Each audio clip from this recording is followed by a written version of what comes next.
नमस्ते सम्पूर्ण मित्रहरुमा हाम्रो लक्ष्यको एउटा तपाईलाई स्वागत छ र आज हामीले एउटा निकै नै फ्रेश र तपाईलाई काम लाग्ने एउटा भिडियो लिएर आएका छौं जुन रहेको छ संयुक्त राष्ट्र युएन हो। तपाईले टपिक देखिसक्नु भएको छ।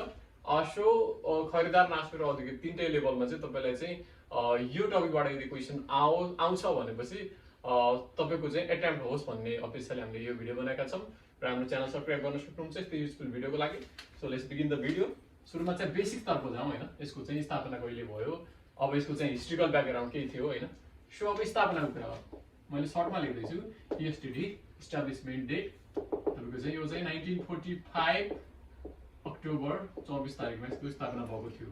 तर संयुक्त राष्ट्र संघ एक्जिस्टेन्स पाउनु भन्दा पहिले पनि विश्व शान्तिमा प्रयासहरू भएका थिए र त्यो प्रयास स्वरूप चाहिँ विश्वमा शान्ति स्थापना गर्ने, युद्धको अवस्थालाई कम गर्ने हिसाबले चाहिँ 1920 को चाहिँ तपाईको जनवरी 10 मा एउटा संस्था स्थापना भएको थियो। 1920 को जनवरी 10 मा जुन रहेको थियो लिग अफ नेशन्स अर्थात राष्ट्र संघ, जसको फेलर असफलताकै कारणले चाहिँ यो चाहिँ आउनु परेको हो। अब यो लिग अफ नेशन को असफलताले गर्दाखेरि नै तपाईको चाहिँ के भएको थियो, द्वितीय विश्वयुद्ध हुन पुगेको थियो। सो यो बेसिक कुरालाई मैले यहाँ राखेँ। अब 1945 अक्टोबर 24 डेट चाहिँ तपाईले एकदमै बेसिक डेट याद गर्नु पर्यो। अब त्यसको चाहिँ अब मेन कुरो भनेको चाहिँ स्थापनाको कुरा भइसकेपछि अब भाषाहरू कति छन् भनेर नि सोधिराखेको हुन्छ हैन। Official languages of the UN त्यो भनेको तपाईको चाहिँ छ इंग्लिश, त्यस्तै गरी तपाईको चाहिँ फ्रेन्च, चाइनिज, अरेबिक, त्यस्तै गरी स्पेनिश र तपाईको चाहिँ 1 2 3 4 5 एउटा छुट्यो। इंग्लिश भयो, फ्रेन्च भयो, चाइनिज भयो, त्यसपछि अरेबिक भयो। अब कुनै छुटिराखेको छ, इंग्लिश, फ्रेन्च, चाइनिज, रसियन छुटिराखेको थियो, सरी। सो यो 6 वटा ल्याङ्ग्वेज भनेको तपाईको के हो, अफिसियल ल्याङ्ग्वेजेसहरु हो। सो अब यसमा हेर्नुस्, अब यसमा कुनै फर्मुला बनाउन सक्नुहुन्छ भनेपछि you can make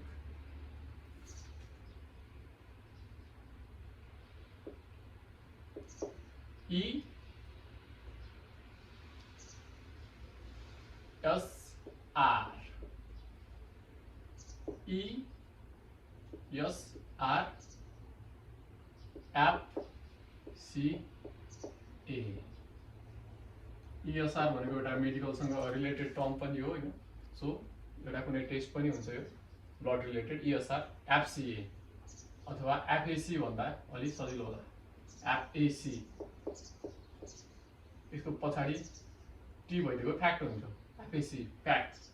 ESR fact भने चाहिँ तपाईले याद गर्न सक्नुहुन्छ, तर ठ्याक्कै हार्ड फास्ट नै गर्नुस् भन्दा चाहिँ I don't want to recommend you. यस्तै भन्ने के पनि जरुरी छैन। जस्ट मैले पनि यो स्पोन्टेनियस रूपमा लेखेको हो। यो भन्दा बेटर पनि हुन सक्छ। यो नैलाई तपाईले जम्बल गरेर दिस जन द वे तपाईले कसरी रिमेम्बर गर्न सक्नुहुन्छ भन्ने मात्रै कुरा गर्न खोजेको। यो तपाईको 6 वटै अब तपाईले एकदम र्यान्डमली भन्नु पर्दाखेरि चाहिँ नआउन सक्छ। ल्याङ्ग्वेज भनेको वर्ल्डमा धेरै नै बढी छ। सो यो मात्रै 6 वटा लेटरहरु त याद हुन सक्छ। सो यसैले तपाईले यो भन्दा निकै नै इजी तपाईलाई कसरी याद हुन सक्छ त्यो गर्न सक्नुहुन्छ। सो यो भयो ल्याङ्ग्वेजको कुरा। अब यदि संस्थापक सदस्यको कुरा गर्ने हो भनेपछि, फाउन्डिङ मेम्बरहरुको कुरा गर्ने हो भनेपछि यसमा चाहिँ 51 वटा सदस्यहरु थियो के को, संयुक्त राष्ट्र संघको, जति बेला अक्टोबर 24 1945 मा यो स्थापना भएको थियो।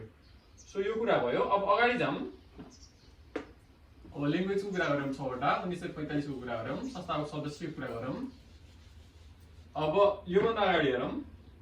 अब युएन को चार्टर छ हैन, जसलाई चाहिँ मेन त्यसको कानुन भन्छ अथवा चाहिँ त्यसको मेन जुन लबाट चाहिँ यो चाहिँ अगाडि बढिरहेको छ अथवा चाहिँ एक्जिक्युसनमा छ, त्यो युएन चार्टर हो। यसको चाहिँ मेन संविधानै भनौँ मा चाहिँ हस्ताक्षर कहिले भयो भनेर क्वेशन आइराखेको हुन्छ हैन। सो त्यो भनेको 1945 को जुन 26 मा, 1945 जुन 26 मा चाहिँ के त युएन चार्टरमा हस्ताक्षर, यो क्वेशन आइराखेको देखिन्छ। सो यो याद गर्नु पर्यो एउटा। अब अहिले जस्तो पर्यवेक्षक राष्ट्रहरु पूर्ण सदस्य होइन तर पर्यवेक्षक राष्ट्रको रूपमा चाहिँ अब्जर्भेटरी मेम्बर भन्छ, त्यसको रूपमा चाहिँ दुईटा कन्ट्रीहरु पनि छ। पर्यवेक्षक राष्ट्र। सो त्यो दुईटा राष्ट्र भनेको के हो त, Palestine and Holy See. So तपाईले चाहिँ यो नाम पनि याद गर्नु पर्यो। अब प्यालेस्टाइन याद हुन्छ किनकि अब एकदमै अहिले द्वन्द चाहिँ चरम चाहिँ त्यसमा अवस्थामा छ प्यालेस्टाइनमा। होली सी याद गर्न सकिन्छ, होली भनेको पवित्र हुन्छ, सी भनेको समुद्र। सो एउटा पवित्र समुद्र भन्ने अर्थ दिन्छ। सो होली सी तपाईले याद गर्न सक्नुहुन्छ। अगाडि जाउँ। अब अन्तिम सदस्यको कुरा गर्ने हो भनेपछि तपाईको दक्षिणी सुडान हो, साउथ सुडान, जुन चाहिँ 193औं राष्ट्र हो, 193 मेम्बर कन्ट्री छ। यसको चाहिँ पूर्ण सदस्यहरू कति छन् मेम्बर कन्ट्रीहरू 193 छन् र अन्तिम भनेको दक्षिण सुडान हो। 2011 को जुलाई 14 मा भएको थियो, मेम्बर भएको थियो अथवा मेम्बरशिप पाएको थियो दक्षिण सुडानले। साउथ सुडानले त्यो चाहिँ सुडानबाट टुक्रिएको थियो। सो अब अगाडि जाउँ। तपाईले भिडियो पज गर्न सक्नुहुन्छ एनीवेयर, जुन ठाउँमा चाहिँ तपाईले चाहिँ अलि फास्ट लाग्यो भने। अब अङ्गहरूको बारेमा गरौँ। युएनओ का अङ्गहरू अथवा अर्गेन्स अफ युएनओ। अब यस्तो 6 वटा अङ्गहरू छ हेर्नुस्, र त्यो अङ्गहरूको चाहिँ एक्चुअल काम के हो, फंक्सन के हो, मेजर के को लागि हो भन्ने कुरा हामी चर्चा गर्छौँ र त्योसँग रिलेटेड एक्जाममा आइराख्ने क्वेसनहरू पनि हामी डिल गर्छौँ। जस्तो महासभा छ, जनरल एसेम्ब्ली भन्छ। त्यस्तै गरी तपाईको अर्को छ सुरक्षा परिषद, सेक्युरिटी काउन्सिल। अब त्यो पछि अर्को छ आर्थिक तथा सामाजिक परिषद, इकोसोक भन्छ, इकोनोमिक एन्ड सोशल काउन्सिल।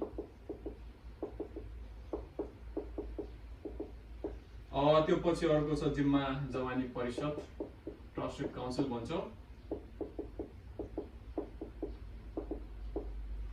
अर्को छ अन्तर्राष्ट्रिय न्यायालय,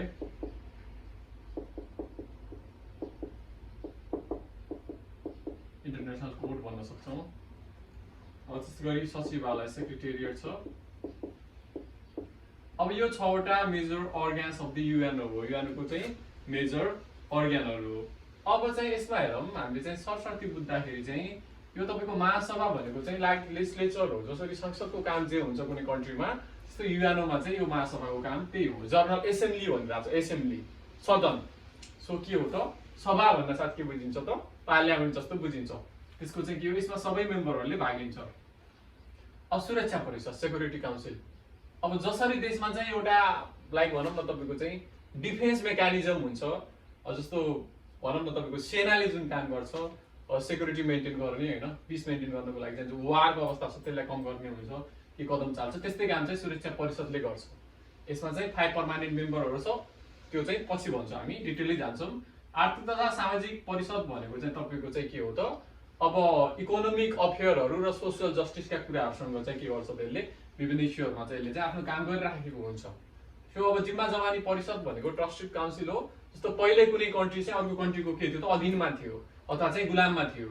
अब लाइक तपाईको चाहिँ उपनिवेशको चाहिँ के थियो त, शिकार थियो। पछि के भयो, कन्ट्री फ्री भयो, लिबरल भयो। त्यो पछि चाहिँ उनीहरूको अवस्था त निकै पछाडि छ। सो स्टिल त्यो कन्ट्री अब फ्री भइसकेपछि पनि, स्वतन्त्र भएपछि पनि पहिले उपनिवेश त्यहाँ कायम गर्ने कन्ट्रीले त्यसको केही जिम्मा लिनुपर्छ त्यसको डेभलपमेन्टको लागि भन्ने कन्सेप्टले यो ल्याएको, तर अहिले त्यति धेरै एक्टिभ मानिँदैन। सो अर्को छ अन्तर्राष्ट्रिय न्यायालय, यसले चाहिँ इन्टरनेसनल इस्युहरू तपाईँको चाहिँ ह्युमन राइट, तपाईँको चाहिँ हनका कुराहरूलाई लिएर चाहिँ यसले के गर्छ त, त्यसमा चाहिँ अब एड्रेस गर्ने कुरा गर्छ। सचिवालय भने चाहिँ सेक्रेटेरिएट भयो।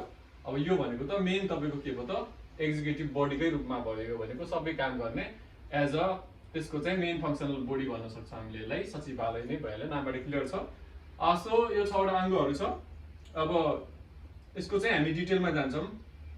अब जस्तो हामी महासभाको बारेमा चाहिँ अब धेरै कुरा भनिराख्नु परेन, किनभने चाहिँ महासभा भनेको चाहिँ एज अ पार्लियामेन्ट जस्तै हो हैन। यो चाहिँ तपाईँको चाहिँ कहिले हुन्छ भन्ने कुरा बरु म यहाँ राखिदिन्छु यसको छेउमा। यसको चाहिँ हरेक कन्ट्रीको चाहिँ पार्टिसिपेसन यसमा इन्स्योर भएको हुन्छ र यो चाहिँ सेप्टेम्बरको तेस्रो मङ्गलबार हुन्छ, सेप्टेम्बर 3rd ट्युजडे मा चाहिँ के हुन्छ त, यसको चाहिँ महासभा हुने गर्छ भनौँ न।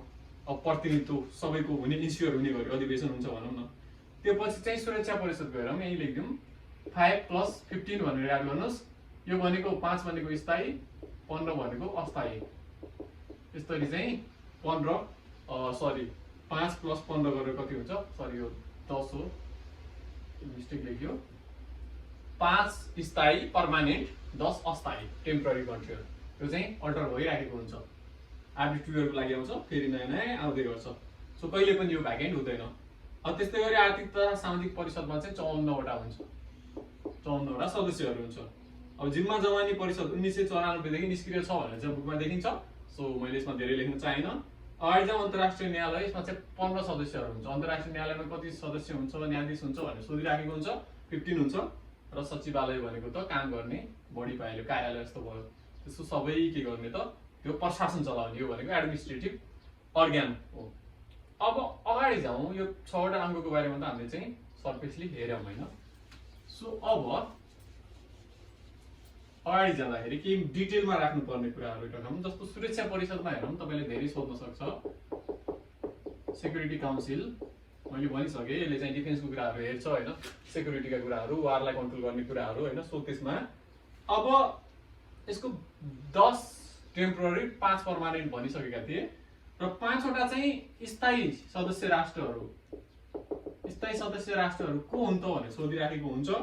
सो तपाईको त्यो भनेको चाहिँ तपाईको अमेरिका, संयुक्त राज्य अमेरिका भनेर बुझ्नु होला, रुस, बेलायत, त्यस्तै गरी फ्रान्स र चीन छ। अब जस्तो यसलाई युएसए भन्ने हो, कुनै फर्मुला आउँछ कि भन्ने, र रसिया, त्यस्तै गरी युके, अब त्यस्तै गरी तपाईको चाहिँ फ्रान्स र चाइना। अब यसलाई इङ्ल्यान्ड राख्दा पनि हुन्छ हैन, बेलायतै राखौँ। अब URUFC,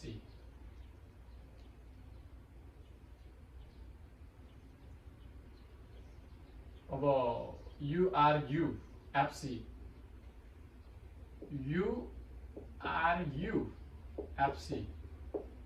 अब तपाईले फुटबल हेर्नुहुन्छ भने चाहिँ एफसी को मिनिङ त एकदमै थाहा नै होला। फुटबल क्लब जस्तो बार्सिलोना छ भने चाहिँ एफसीबी भन्छ, football club Barcelona.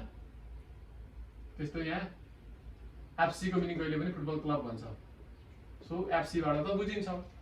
उरु, URU, उरु FC भनेर बुझ्नु होला। यदि तपाईले यस्तो कुराहरू बुझ्नुहुन्छ भने चाहिँ कोरिलेट गर्न सक्नुहुन्छ भनेपछि बुझ्नु त केही पनि छैन। सो उरु एफसी भने चाहिँ के, स्थायी सदस्य राष्ट्र। युएसए, रसिया, युके, फ्रान्स र चाइना, उरु एफसी। सो यस्तै याद गर्न सक्नुहुन्छ। यदि कसैलाई रु भन्नु छ भने RUU, रु, यु डबल छ नि त हैन, लामो रु भनेको यस्तो रु होला। सो दीर्घ रु, एफसी, रु एफसी, रु नेपाली पैसा रु, तर त्यहाँ RU मात्र हैन, डबल छ, रु एफसी अथवा उरु एफसी। जे याद गर्न सक्नुहुन्छ। तपाईले अब जस्ट कोरिलेट गर्नु होला। यस्तो स्टुपिड कुराहरूले पनि याद हुन्छ भनेपछि इम्पोर्टेन्ट थिङ माइन्डमा कसरी बस्छ भन्ने हो। यहाँ कुनै एकदमै स्ट्यान्डर्ड फर्मुलाहरू, एकदमै त्यो हुन्छ नि युनिभर्सल ट्रुथका कुराहरू चाहिँ यहाँ राख्नुपर्ने जरुरी चाहिँ छैन। सो अगाडि जाम। जस्ट मैले पनि अहिले बनाइराखेको छु स्पोन्टेनियस रूपमा, कुनै मेरो माइन्डमा यो छ भन्ने केही पनि छैन। इट्स नट प्री डिफाइन्ड कुराहरू हैन। अब अगाडि जाउँ। अब म पछिल्लो केही अस्थायी सदस्य राष्ट्रहरू कुरा गर्छु हैन। जस्तो 10 वटा हुन्छ भनेको थिएँ हैन। यिनीहरूको टर्म चाहिँ जस्तो 2020 जनवरी 1 देखि 2021 डिसेम्बर सम्मको लागि चाहिँ 5 वटा कन्ट्रीहरू छन्। त्यो भनेको चाहिँ तपाईको छ इस्टोनिया। यिनीहरूलाई चाहिँ धेरै फर्मुला याद नगर्नु होला, बरु माइन्डमा राख्नु होला, किन यो चेन्ज भइराखेको हुन्छ हैन। सो तपाईले चाहिँ बाहिर पहिलोमै तपाईको भएन भने अर्कोचोटि अर्को याद गर्नुपर्छ। त्यही भएर यस्तोमा चाहिँ धेरै मेहनत नगर्नु होला। सेन्ट भिन्सेन्ट, जस्ट माइन्डमा इमेज बनाउनु लागि यो कन्ट्री चाहिँ पढेको थिएँ भनेर इक्जाममा आउन सक्छ। निम्नमध्ये कुन अहिलेको चाहिँ अस्थायी सदस्यमा पर्दैन भनेर। सो त्यस्तो कोही बेला काम लाग्नु पर्यो, तर यो भनेको चाहिँ सधैँ काम लाग्छ। Estonia, niger, saint Vincent, Tunisia र भियतनाम चाहिँ 2020 जनवरी 1 देखि 2021 को डिसेम्बर 31 सम्मको लागि अथवा डिसेम्बरको लास्ट सम्मको लागि चाहिँ के छन् त अस्थायी सदस्यको रूपमा चाहिँ काम गरिराखेको छ। त्योभन्दा पहिले 2019 को जनवरीदेखि 2020 को डिसेम्बरसम्म जुन सकिसक्यो, तिनीहरू Belgium, Dominican Republic, Germany, Indonesia र दक्षिण अफ्रिका थियो, त्यो लेखिन, त्यो सकिसकेको छ टर्म। सो यो मैले चाहिँ पछि अपडेट दिएँ र यो पछि यदि चाहिँ 2021 जनवरीदेखि 2022 डिसेम्बरको लागि पनि होला लिस्ट आएको, मसँग यहाँ छुटेको रहेछ। सो तपाईँले त्यो सर्च गर्न सक्नुहुन्छ, किनकि अब अगाडिको टर्म सक्यो भनेपछि त त्यो पछि दुईटा कन्टिन्यू भइराखेको हुन्छ। किन 10 सदस्य राष्ट्र भनेको छ भनेपछि त 5 यो भयो, 2021 जनवरीदेखि त जो सुरु भइसकेको छ त्यहाँ पनि होला 5। सो त्यो चाहिँ अपडेट गर्नु होला, मेरोमा चाहिँ इट्स नट अपडेटेड हियर। अब अगाडि हेरौँ, अब यो कहाँबाट कतिवटा हुन्छ भन्ने कुरा पनि इम्पोर्टेन्ट छ हैन। जस्तो कुन कुन जियोग्राफिकल जोनहरुबाट चाहिँ आउँछ त यिनीहरु भन्ने पनि तपाईलाई सोधिराखेको हुन्छ। So I want to make that here. अब 10 वटा त हुन्छ हैन, जस्तो 5 यहाँ छ, 5 यहाँ अपडेट गर्नुला भनेको थिएँ। त्यसको नि एउटा फिक्स छ, यताबाट यति आउने भनेर चाहिँ। जस्तो एफ्रो एसियाली मुलुकबाट, एफ्रो भनेको अफ्रिकन भनौं न, एफ्रो एसियाली मुलुक कति त 5। अफ्रिकन र एसियन कन्ट्रीहरुबाट कति हुन्छ, 5 हुन्छ। त्यस्तै गरी ल्याटिन अमेरिका भनेको के त, दक्षिण अमेरिका। ल्याटिन अमेरिकाबाट कति हुन्छ, 2। त्यस्तै गरी अब बच्यो कति, 3। पूर्वी युरोप बाट कति, 1। र त्यस्तै गरी पश्चिम युरोप र अन्य बाट 1। यसरी कति हुन्छ त, 10 हुन्छ। अब हेर्नुस्, पूर्वी युरोप र पश्चिमी युरोप कन्फ्युज नहुनु होला। पूर्वी युरोप भनेको चाहिँ अलि डेभलप मानिन्छ, जुन चाहिँ तपाईको फ्रान्स, स्पेन, युके त्यस्तो कन्ट्रीहरु छ। पूर्वी युरोप भनेको चाहिँ तपाईको यतापट्टिको, अनि ठ्याक्कै उल्टो भने पश्चिम युरोप भनेको चाहिँ स्पेनहरु, फ्रान्सहरु, इटलीहरु हैन, जर्मनी, त्यो पश्चिम युरोप हो। र पूर्वी युरोप भनेको चाहिँ यतापट्टिको पर्छ। त्यसमा चाहिँ ठ्याक्कै अहिले नाम भन्दाखेरि तपाईको पोल्यान्डहरु छ हैन, त्यस्तै गरी ग्रीसहरु हुन सक्छ हैन, सायद बुल्गेरिया पनि पर्छ के हैन। सो यतातिरको कन्ट्रीहरु जुन चाहिँ एसियाको चाहिँ नजिकमा छ, बोर्डरमा सेयर गर्छ। सो त्यो कन्ट्रीहरु त्यति धेरै डेभलप छैन। युरोपमा पनि निकै बढी चाहिँ के छ, डिभाइड छ, भेदभाव छ। र सो पूर्वी युरोपबाट चाहिँ तपाईको चाहिँ 1 पर्छ, पश्चिम युरोप र अन्यबाट चाहिँ यहाँनिर 1 भएको रहेछ, 2 हो। सो 10 यसरी चाहिँ 10 कन्ट्रीहरु छ। अन्य पनि हो है, पश्चिम युरोप र अन्य भनेको छ। सो अब अगाडि जाउँ। अब इकोसक भनेको थिएँ। इकोसक भनेको इकोनोमिक एन्ड सोशल काउन्सिल, आर्थिक तथा सामाजिक परिषद। यसलाई इकोसक पनि भन्छ सर्टमा, economic and social council. Eco भनेको इकोनोमिक, सामाजिक सोशल, सी भने काउन्सिल। यो पनि एउटा अङ्ग हो 6 वटा मध्ये, हामीले सुरुमै चर्चा गरेका थियौं। अब यसमा पनि 54 हुन्छ भने अघि एकचोटि कुरा गरिसकेको थिएँ। अब 54 कता कताबाट आउँछ भन्ने कुरा भयो। यसमा चाहिँ क्लियर छ, अफ्रिकी राष्ट्र भन्ने, अघि एफ्रो एसियन थियो, अहिले अफ्रिकी मात्र 54 छ। अफ्रिकीबाट 54, एसियाली राष्ट्र, एसियालीबाट 11, एसियन कन्ट्रीबाट। त्यस्तै गरी तपाईको चाहिँ ल्याटिन अमेरिकाबाट, ल्याटिन अमेरिकी कन्ट्री भनौं, त्यहाँबाट छ तपाईको 10 वटा। त्यस्तै गरी छ पश्चिम युरोप र अन्य, पश्चिम युरोप र अन्य एन्ड अदर्स बाट कति छ तपाईको 13 वटा। र 6 वटा छ पूर्वी युरोपबाट, 6। सो यो कति हुन्छ, 54। क्याल्कुलेसन गर्दै मिस्टेक, 14, 11, 10, 13, 6 ठिक छ, क्याल्कुलेसन मिस्टेक हुँदैन। यो सबै राइट छ भनेपछि 54, 54 वटा छ यसरी। यो चाहिँ तपाईले याद गर्नु होला, कताबाट के छ भन्ने, यहाँबाट नि यो सोधिराखेको हुन्छ, धेरै चोटि आएको छ। अब यो पछि जाम।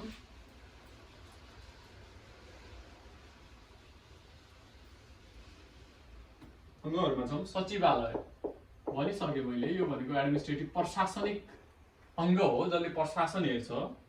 प्रशासनिक अङ्ग कुन हो भनेपछि सचिवालय। अब जस्तो चाहिँ यसको चाहिँ प्रमुख को हुन्छ भनेपछि चाहिँ महासचिव हुन्छ। यसमा चाहिँ अब कति इयरको लागि हुन्छ टर्म भनेपछि चाहिँ सचिव, त्यो महासचिवको 5 वर्षको कार्यकाल हुन्छ। कार्यकाल 5 वर्ष, कसको, महासचिवको। सो यो एउटा याद गर्नु पर्यो। महासचिवहरू चाहिँ अहिलेसम्म चाहिँ कति छन् भन्ने चाहिँ लिस्ट मैले के गरेर चाहिँ राख्दिनँ, तर अहिले चाहिँ पोर्चुगलको चाहिँ के छ, एन्टोनियो गुटेरस चाहिँ के हुनुहुन्छ महासचिव। योभन्दा पहिले वान की मुन हुनुहुन्थ्यो कोरियाको, त्योभन्दा पहिले कोफी अन्नान हुनुहुन्थ्यो, त्योभन्दा पहिले बुत्रोस घाली, पहिलो महासचिव को थिए, ट्रिगभेली थिए नर्वेको फर्स्ट नर्वेजियन हुनुहुन्थ्यो पहिलो महासचिव। अहिलेको चाहिँ पोर्चुगिज हुनुहुन्छ। सो यो मध्ये 5 वटाले नेपाल भ्रमण गर्नुभएको छ। U Thant, Kurt Waldheim, Javier Perez de Cuellar, Kofi Annan, Ban Ki Moon. So त्यो लिस्ट मैले अहिले राखिन।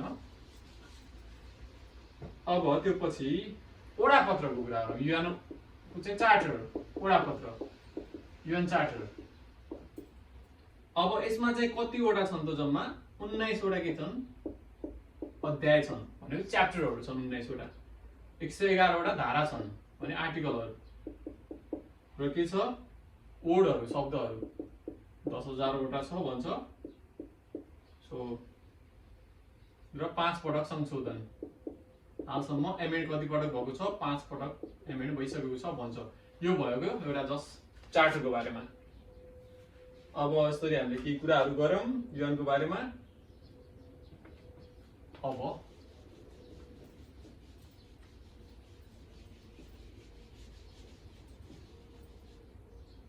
ठिक छ, अब यो भिडियोमा यति नै गरौँ, किनकि भिडियो अलरेडी लामो भइसकेको छ। र यस्तै तपाईँको कन्टेन्टहरूको लागि चाहिँ द लक्ष्य सब्सक्राइब गर्नु होला, र लाइक पनि गर्न सक्नुहुन्छ, भिडियोलाई सेयर गर्न सक्नुहुन्छ। आजको भिडियोमा यति नै। यस्तो भिडियोहरू हामीले रेगुलर रूपमा ल्याउने छौँ तपाईँहरूको लागि। लक्ष्यको तयारी गर्दै गर्नु होला। अहिलेको लागि यति नै। हवस् त, नमस्ते।